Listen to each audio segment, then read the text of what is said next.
স্বাগত সকল শিক্ষার্থী বন্ধু এবং সমস্ত ভিউয়ার্সদের একটি নতুন রচনার ভিডিওতে। আশা করি সকলেই ভালো আছো, সুস্থ আছো। তোমরা ভালো আছো এই প্রত্যাশা নিয়ে শুরু করছি একটি অনুরোধের ভিডিও। এক বন্ধু এই রচনাটির জন্য অনুরোধ করেছে। তোমরা দেখতে পাবে আজকে রচনা হলো বিজ্ঞানী ক্যারোলাস লিনিয়াসের জীবনী সম্পর্কে।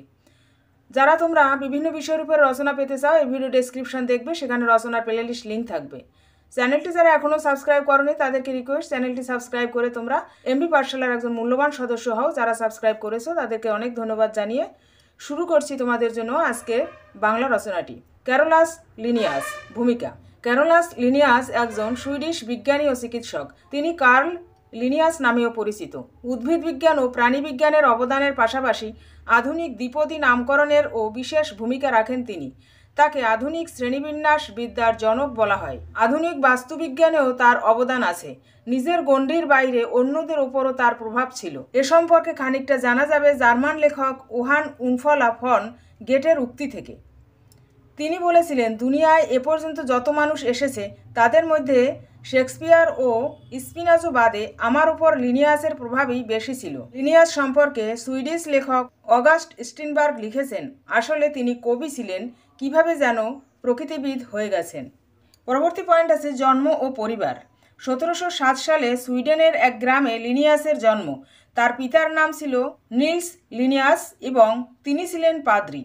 তার মায়ের নাম ছিল ক্রিস্টিনা লিনিয়াস। তাদের বাড়ির সামনে ছিল বিশাল এক লিন্ডের গাছ। এই গাছের সঙ্গে মিল রেখে নামে লিনিয়াস জুড়ে দেওয়া হয়।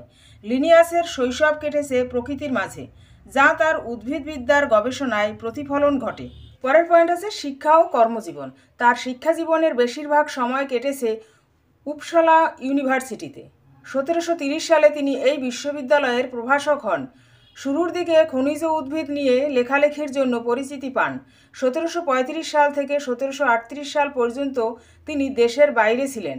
এই সময়ে নেদারল্যান্ডসে তার বিখ্যাত গ্রন্থ সিস্টেমা ন্যাচুরা এর প্রথম সংস্করণ প্রকাশিত হয়। এই বইতে জীব বৈচিত্র্যকে শ্রেণীবিন্যাসের জন্য একটি পদ্ধতি বর্ণনা করেন। লিনিয়াসই প্রথম উদ্ভিদ ও প্রাণীকুলে শ্রেণীবিন্যাস করেন, তাই তাকে জীবজগৎ শৃঙ্খলাবদ্ধ করার প্রথম প্রবক্তা বলে মনে করা হয়। পরবর্তী পয়েন্ট হবে অবদান। এই অবদান পয়েন্টের উপরে কয়েকটি সাব পয়েন্ট, যেমন ক, খ, গ, ঘ, এইভাবে সাব পয়েন্টের উপরে লিখতে হবে। প্রথম অবদান ছিল দ্বিপদীয় নামকরণ। লিনিয়াসের সবচেয়ে বড় অবদান হল দ্বিপদীয় নামকরণের শ্রেণীবিন্যাসে একটি গুরুত্বপূর্ণ ভূমিকা পালন করে। এর আগে বিভিন্ন প্রজাতির বৈজ্ঞানিক নাম নিয়ে জটিলতা ছিল, নামের তালিকাও বড় ছিল। শ্রেণীবিন্যাস। ক্যারোলাস লিনিয়াস তার উদ্ভাবনী শ্রেণীবিন্যাস পদ্ধতির জন্য সর্বাধিক পরিচিত, যার নাম ট্যাক্সোনমি। তিনি 1735 সালে সিস্টেমা ন্যাচুরে প্রকাশ করেন। সেখানে তিনি উদ্ভিদের শ্রেণীবিন্যাসের পদ্ধতি বর্ণনা করেন। পরবর্তী সাব পয়েন্ট উদ্ভিদ ও প্রাণীবিদ্যা।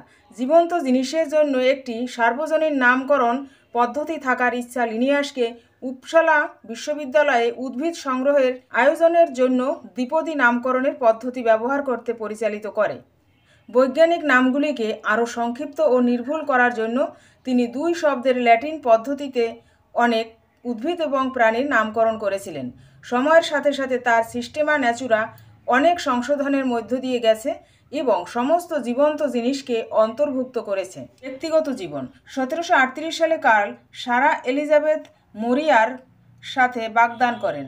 তার কাছে সেই সময় বিয়ে করার মতো পর্যাপ্ত অর্থ ছিল না, তাই তিনি স্টকহোমে চিকিৎসক হওয়ার জন্য চলে যান।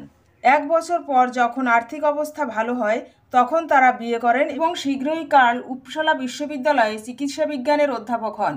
পরে তিনি উদ্ভিদবিদ্যা এবং প্রকৃতির ইতিহাস পড়ানোর পরিবর্তে চলে যান। কার্ল এবং সারা এলিজাবেথের 2 ছেলে এবং 5টি মেয়ে। একজন শৈশবেই মারা যান।